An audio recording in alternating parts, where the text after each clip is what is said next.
Hi everyone, welcome back to our video series with Making Space in Music on reading music. Today we're going to be talking about rhythm. Thank you, Amy.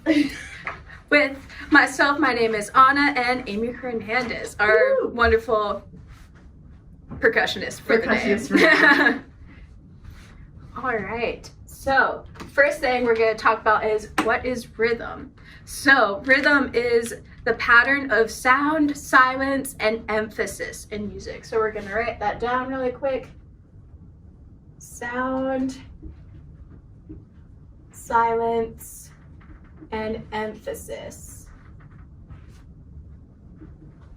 Great. All right, so we're going to talk about time values now. We're going to make a little pyramid to help you understand. So we're going to talk about time values now. So we're going to start up here with the whole note. And then this has a total of 4 beats in it. And then we come down and our next one is called a half note. And each half note has 2 beats.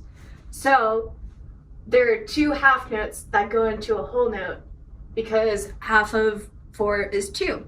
So to make a whole note, you have 2 half notes. Then in our next tier, we have what we call quarter notes. And each one has a value of 1 beat. So there are 2 quarter notes that go into a half note and 4 quarter notes that go into a whole note. In our next tier, we have what we call eighth notes, and they have a value of half a beat.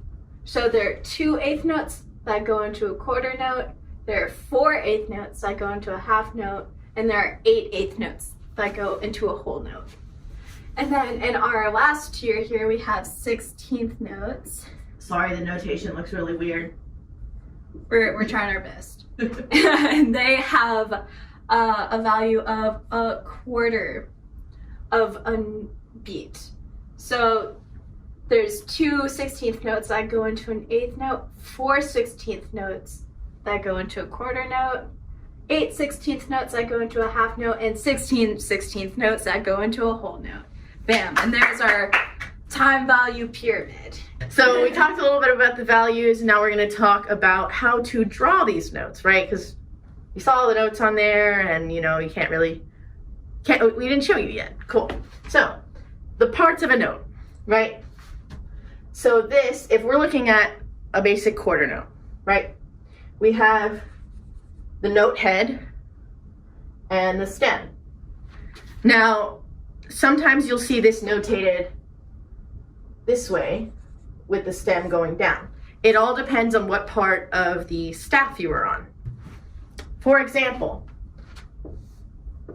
just a quick 5 lines here. Okay, cool. So if we're looking at the staff, and yes, this is a very, very small staff, but if we're looking at the staff, typically any note from here down would be with the stem facing up, and any note from here up would have the stem facing down. So what that looks like, right? If we were going to draw a quarter note, and let's say we did it on, let's make this a bass clef because that's the easiest for me. Let's say we were going to put it on the B line, right? So we would put the note head directly on the line, put the stem up, and there you go, you have your quarter note. And let's say we wanted to put something on the F line. So we put the note head there, the note head always stays the same, and we would put the stem down. It just makes notation a little easier to read instead of having every stem going straight up, and then, you know, when you get to ledger lines, there's a stem going up and it just kind of looks weird. So there you go, yeah. So moving on, when we're talking about eighth notes, we still have the note head, we have the stem, and then we add the flag. Now this flag is the indicator that it's an eighth note. Because for the most part, without this flag, it looks exactly like a quarter note. So adding a flag helps you identify that it's an eighth note rather than a quarter note.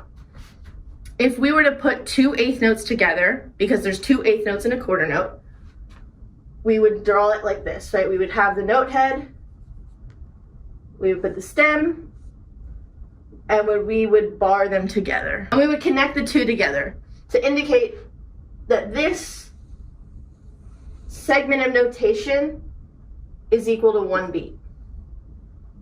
If we were going to do this with 16th notes, we would draw the 16th note, right? We would put the stem, and then we would add one more stem. This means that it's a 16th note, not an 8th note, not a quarter note. To bar them together, because there are 4 16th notes in 1 beat, we would draw 4 note heads, add the 4 stems, connect them all together, and put another line on there. Just like with the 2 flags, this is exactly how you indicate that, right? 1 flag, 1 line, 2 flags, 2 lines. This is equal to 1 beat as well. Great. And so if we're talking about something that's a little bit longer, like a half note would look just like a quarter note, except it is not filled in. This would help you indicate that this has a value of 2 beats, and it would help you differentiate the two. Great. And for a whole note, that one's easy. It is literally just a circle, just the note head with no stem.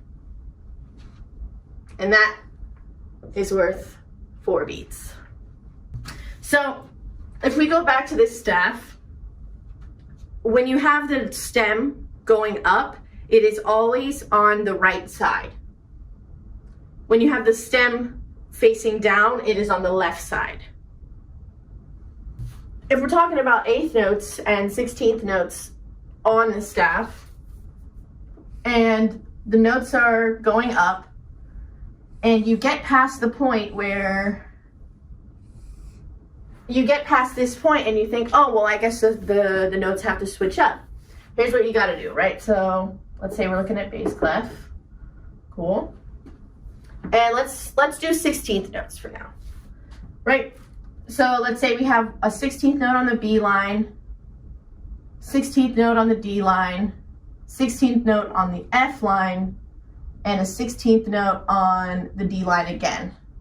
So as you can see, all the notes are going up, except for this one where it comes back down. But for the most part, all the notes are going up, which means, remember, as we go higher, the note stems come down. So, and you might be saying, well, Amy, this is on the B line and this is below the middle line, so, you know, the stem should be going up.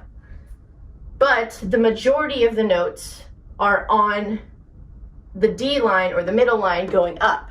So in that case, all the stems would be facing down. You would connect them, and this, since these are 16th notes, we put another line. Let's say we have 8th notes this time, and we have one here, and we have one here. This one, our note stems are going to be going up. It's just with ease so that, you know, let's say you have this again, you can kind of tell which one is easier to read, right? Out of these two, this one is a little easier to read. This, I feel like there's a lot more ink on here that's unnecessary, right? And it'll just help you, you know, identify one beat. So the reason we stem them together and put all stems in the same direction is just for, you know, ease of reading the music. So math. To determine which way your stems are going to be facing, there's 2 factors. If it's a grouping of 2, or it's a split between high notes and low notes, then it's whichever the first note is what you follow. If the majority of the notes, like this one, if the majority of the notes are high, then the stems are going to be facing down. And if it were the opposite, they would be facing up. Let's say we have 2 8th notes. You put this one here, we have one on the B line, and we have one on the F line, right? Now, there's obviously no majority here because it's split. So we're just going to go based off of what the first note is in that grouping. So this is below the middle line, which means that the stem is going to be facing up, as well as this one. So you just bar those together, and that's how that works.